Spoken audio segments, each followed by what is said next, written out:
everyone. So, welcome to the Clear Word. I call this the Clear Word because I'm reading from the Clear Word. It is a Bible that is written in a clearer version of itself, I guess. So, hopefully, it's not dissuading you from hearing what I have to say. Um, and you can still come by and just learn with me as we go over a text each time. So what I usually do, for those of you who have not watched me previously, is I open the Bible to any section and I look down, and the first text that comes into sight is the one that I expound on. So today I have fallen on 1 Samuel 23, verse 25.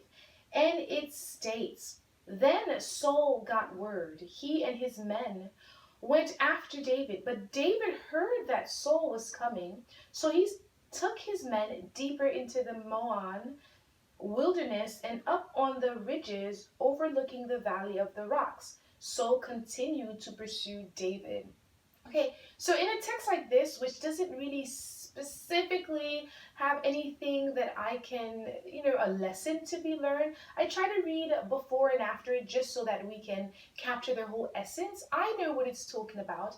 I know the experience that is expressing here, but I want you to know as well if you don't. So we'll just read a few texts ahead. It says, If you and your men come down, we'll find David so you can capture him. Saul said, Bless you for your willingness to help. I won't forget your kindness. I want you to go back to make sure David is where you say he is. And then keep an eye on him because he's very clever. Learn all his hiding places and then come and tell me. I'll come down with my men and we'll finish him off. So I had started in 1 Samuel 23 verse 20, and now I'm up to 23. So learn all his hiding places and then come and tell me. I'll come down with my men and we'll finish him off. If he's in the area, we'll find him. If we have to track him down across the whole land of Judea. So the Ziphites went to locate David. They found that he was still in the same general area south of Jeshimon in the wilderness east of Moab, which is the southern part of Judea called Arabah. And this is a text where we came upon. When Saul got word, he and his men went after David. But David heard that Saul was coming, so he took his men deeper into the Moab wilderness and up one of the ridges overlooking the valley of the rocks. Saul continued to pursue David. So if you don't know about the story of Saul and David, Saul and David, I always say Saul, but it's Saul. Saul and David. So David was to be king after Saul had disobeyed God and he did things that were unsightly in God's eyes.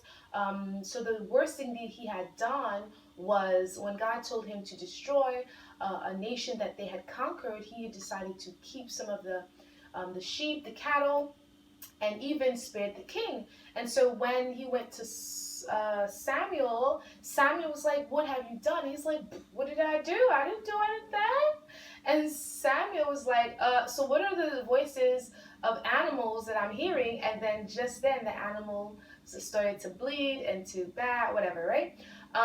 So he was found out and he was like, Oh no, I saved them for God, right? I did that because I wanted to honor God. And so anyway, so he had disobeyed God. He had become full of himself. So God decided to choose another man, and he chose David, who was a young shepherd boy at the time. So long story short, obviously Saul is not going to like the fact that God is replacing him. So he hates David and he wants to kill David. So he spends the rest of his life until the day that he dies pursuing David and trying to kill him. David had a very close friend who was Saul's son named Jonathan, and Jonathan kind of helped him escape on numerous times. Well, one that I know of in particular. But in this instant here, we find David is out running away from Saul. He's no longer in the household, because at some point he was Saul's musician, because his music was the only music that could soothe Saul's heart. Because once God removed his spirit from Saul, Saul became depressed, he became very saddened, and nothing could really uplift him except David's music. But his hatred for music for David became so much that he couldn't even allow David to be in his presence, even with the music that had helped him. Anyway, so now David is on the run, Saul is pursuing him. So the lesson we can learn from here is, so we find that there are going to be people who will help your enemy, right? Because Saul is David's enemy.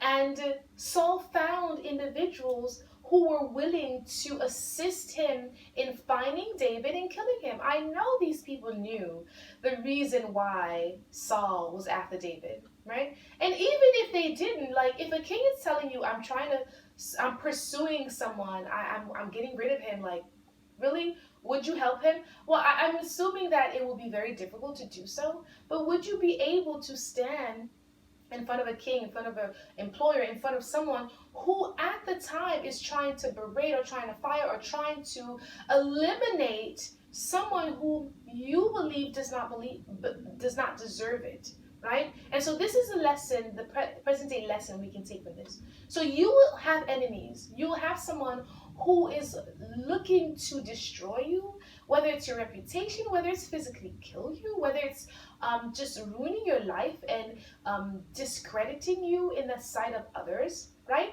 So you will have an individual like that. And you will have those who are willing to assist that individual in doing just that. They don't care what the consequences are. They might be afraid of the person's authority. They might be themselves in pursuit of getting rid of you as well. But you will find those who are going to assist your enemy. But what I find is, even when they know where you are, even when they know your whereabouts, even though they know everything about you, God will find a way to inform you about what's coming your way. And that's the good message here. That's the inspiring thought at this point, where you have those who will want to end your life and everything that is good in your life. But you will also have God who's on the lookout, who knows everything, who hears their plotting, and will have another person inform you. They will have informants, and you will have informants. And you will know what they're planning, and you will be able to plan ahead. Because yes, David was in the area that they said he would be in. But when he heard of the news that they were coming, when he was also informed of what Saul was about to do, he went deeper into the forest. He was able to get away. But here's the thing though, the only way that that's able to happen is if you are connected with God. If God favors you, then no one can show you disfavor. If God opens a door for you, then no one can close it. If God loves you, then no one can show you hate. David was in God's favor. God was looking after him. God had his best interest in mind. God did not want him to go out this way. So you have to find out, what is God's purpose for you? What is God looking to do with you at this moment? You have to be in tune with God, because God could have allowed David to be caught if that was his purpose, if that was his intention for him. And he knew, what would have happened if Saul found him, right? So God knows the beginning from the end. But if you're in tune with him, he will allow you to escape a lot of dangers that might come your way, to escape the grasp of your enemies. There's a psalm that talks about, when people place snares before you, God will take you out of that way. He will prevent you from falling into them, right? He will give men in your place. And that is the message that I find in this here text today, that when Saul found out where David was through the deceitful and conniving partnership of another person who was trying to hurt David, well, David found out what Saul was doing also through another individual, but a person who was in his best interest, right? God didn't come down and have him see it in a dream, which he could have. He didn't have a vision, which he could have, but he was told by someone. We weren't informed how he was told, right? But it says, when Saul got word, but David heard that Saul was coming, so he took his men deeper, so he heard it. Well, let me not say he didn't hear it in a dream or he didn't hear it in a vision. It just said he heard it. But I, in my heart, want to think that he heard it from someone as well. But the point is, God will inform you of everything that is happening around you, of things that you need to be aware of, if you need to run, if you need to stay, right? We saw that in Jesus' time, when Joseph had to flee, he was told in a dream where to go. When Lot had to get away from Sodom and Gomorrah, so he did not so he was not subjected with the destruction of Sodom and Gomorrah, he was informed. God will always inform you because you are his child and he needs you to be in tune with everything around you. He needs you to be aware of what is happening so you could either save yourself, or if he wants you to be subjected to these issues or to these problems or to these points of destructions or whatever it is, he will allow it too. But you will be aware, right? And that's what I like about God. He allows you to know what is going to happen, right? And when he doesn't, he allows you the strength and the courage to endure it until you find out why these things are happening to you. Okay, so I hope you learned something from this. I hope you understand that you have to be in tune with God so that he can inform you when it is necessary, the times when you have to flee and the times when you have to stay.